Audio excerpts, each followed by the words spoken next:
Hey, good morning, everybody. It's Tuesday, and trouble on Facebook this morning. Could not list the topic. Not quite sure why. Good morning, everybody. I'm Hot Rod Bob. You've got gas, the Great American Auto Scene. Now, I hate to beat a dead horse to death, but the electric vehicle issue has come up once again, as you know, in Southern California, where Governor Newsom has made it mandatory that gasoline cars will start being phased out in 2035, less than 15 years from now. Well, how's that going to affect us? Well, let's look at today's situation. The average electric car costs twice to three times as much as the equivalent gas car. So who's going to benefit by the requirement to have an electric car? Those are already well off or rich that have the money and the wherewithal to buy a new electric car. Now, they can buy used electric cars. No problem with that. And someone says, well, the batteries are, good for hundreds of miles and thousands of miles. Well, yeah, they're warranted for 100,000 miles. Now, how many of you have bought a used car with, say, 20, 30, 40, 50,000 plus miles on it? What do you do at 100,000 miles? You just junk the car, throw it away? No. In the case of this, you're going to have to replace a battery if you want to keep the car. What's the cost of the battery? Well, on a Fiat, the little Fiat, it's $20,000 MSRP. Yes, I checked it. Now, what is the cost difference between a gas Fiat and an electric Fiat today? Well, the gas Fiat is about $15,000. The electric Fiat, over $30,000. What's it worth after 2 years or 3 years? $6,000 to $7,000. That's what you can buy them for. Why? Because the battery pack is so expensive. Now, the weight of the battery pack is another issue. On average, in a Tesla, for an example, the battery pack weighs over 1,000 pounds. So how do you change these things? Not easy, but it can be done. They're made to be serviced. There's no question about that. Will battery costs come down once they have to make more of them? Of course they will. But you're still not talking $500, $600 for a battery. They're not going to drop that drastically. Now, here's another situation. Volvo just came out with an electric car. All right, it's not really coming here. They're only going to sell 150 or so here. The cost, $61,000 for their economy version. Now, this also means that hybrids will not be allowed to be sold in California new. Now, here's another issue. A lot of families live in apartments, or they don't live in a single family home. Where's the charger go? Who's paying for the charger installation? You live in an apartment building. It's got underground parking. How do you put in the charger?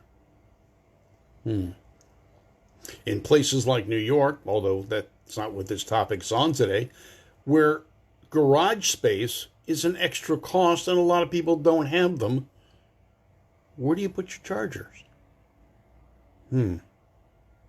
Just a thought. Now, the other issue here in California, we've experienced blackouts this summer so far. How do you charge your car?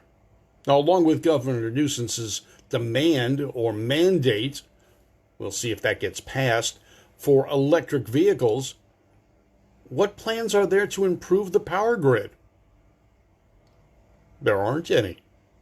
All right, let's say you live in a condo like I do. I have my hot rod and my wife's hot rod in the garage. We park our regular cars outside. Where do we put the charger? How do we connect the charger to our condo's electrical system? The parking spaces outside are well over 100 feet away. They're nowhere near my electric meter. How do we wire that in? If you don't live in a single family house, where do you charge the car? Again, if you live in an apartment building, where do you charge the car? Now, also the mileage. We're seeing some great mileage quotes. I mean, we're seeing anything from 200 to 400 miles on a charge. Well, that's great. And understand, I'm not against electric vehicles in concept. It's everything around it that you have to take into consideration. Yeah. Now, in European countries, they are doing the same thing. They're banning gasoline or diesel-powered vehicles. California's already put a rule in effect that older diesel-powered trucks can no longer come into the state of California.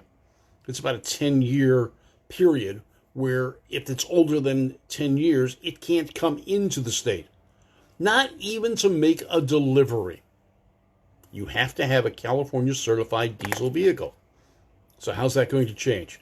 Nigel's telling me in Great Britain, if everyone in the UK switches to electric cars, they'll need to do 5 new power stations to cope. We've got the same issue here. We're going to have the same issue here. We have blackouts now. We don't have enough power to supply the electricity needed on a hot day here in Southern California. What are they going to do in the summertime? Not drive their car? Now, the mileage limits we also hear about, or the mileage capabilities we hear about on electric vehicles, are under ideal conditions. Not freeway speed steady, not with the air conditioning and the lights on. You've got to look at all the variables that you're coming up against. How are we going to overcome these in the next 14 years? Because that's when this starts. Now, for those people that can already afford an electric car and really don't give a damn what you can afford, it's fine. They'll be there.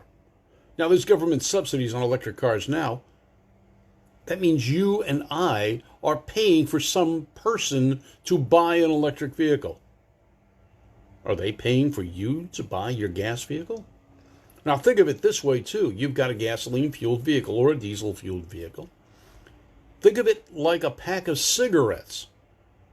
How did the state stop you from buying cigarettes or coerce you into not buying cigarettes? They taxed the cigarette.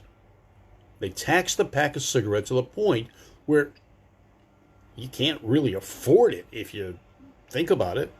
What are they going to do on gas? Look at what they're doing already to us on gas tax. California's got the highest gas tax in the nation. And what do we get for it? Nothing tangible.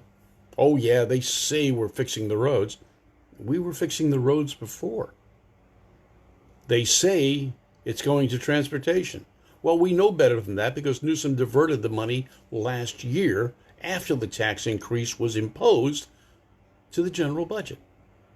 How about that?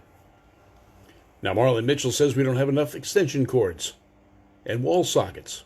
Yeah, that's true. And the other situation, too, is the time it takes to charge. Now, they're talking about these fast chargers that are going to be everywhere. Oh, yeah. Yeah, you got to get to it. Now, if you go home at night, do you have a fast charger at the house? The other issue, too, is we're convenient. It's convenient to refuel a vehicle that's gasoline or diesel. It takes you 5-10 minutes, maybe. Even with the fast chargers, you're talking 35 to 40 minutes of charging time. And that's not at your home. You got to go to a charging station. Where are these charging stations? There are none around me. The closest one to me is 30 miles away. So where do I charge my vehicle? If I have an electric vehicle. Electric vehicles, wave of the future. They're coming whether you want them or not. Now, again, remember, I don't have anything against driving an electric vehicle. I've seen guys at the drag strip that are driving these things, and they are fast. Make an interesting electric vehicle. A Nissan Leaf is not interesting. A Mitsubishi, whatever it's called, is not interesting. You want me to drive an electric vehicle? Make it something I want to drive. I don't drive a car because it's an appliance. I don't drive it because I need to drive it. I drive it because I enjoy the drive and I enjoy what I'm driving. Now, what's going to happen with older cars? Well, there's going to be a lot of people retrofitting them and making them electric. It's already happening. There's a couple of companies here in Southern California that are converting gas cars to electricity. The easy ones are rear-motored Porsches and Volkswagens right now. Had a friend that had a Dodge Daytona. Not the new Daytona and not the big Daytona, but the small Daytona. The one that was front-wheel drive. Easy conversion. An adapter plate, a motor stuffed in the front, and a bunch of car batteries in the back. Now they can switch the lithium-ion batteries, and that'll save some weight over the lead-acid batteries that we're used to. But here's another issue we've got. What are the plans to recycle these batteries once they're worn out? Oh, we didn't think of that. Although I heard some politicians say, oh, no problem, we'll just dump them in the ocean. Really? What do you do about the pollution? The other issue, too, is the mining necessary to get the lithium used in the batteries. I had one brain trust here get online and tell me that, well, lithium is grown in the laboratories. It's not mined. Really? What rock have you been under? So we've got a mining issue. It takes 500,000 pounds of material to make one lithium-ion battery for a car. So a 1,000-pound battery, what I just read, was 500,000 pounds of materials dug up to create the batteries for one car. They didn't think about that, or they're trying to ignore that. A lot of information out there about electric vehicles. Post it. Love it. Like to see it all. I'd like to see a good debate on it. I'd like to see the facts on an electric vehicle. That's something we haven't seen. I'm Hot Rod Bob. You've got gas. The morning edition brought to you by Valley Head Service, Irwindale Speedway, Irwindale Drag Strip, and Service Tech Equipment, where you can get all the equipment you need to work on that gasoline or diesel-powered vehicle at your home. I'm Hot Rod Bob. You've got gas. The morning edition. Have a great day.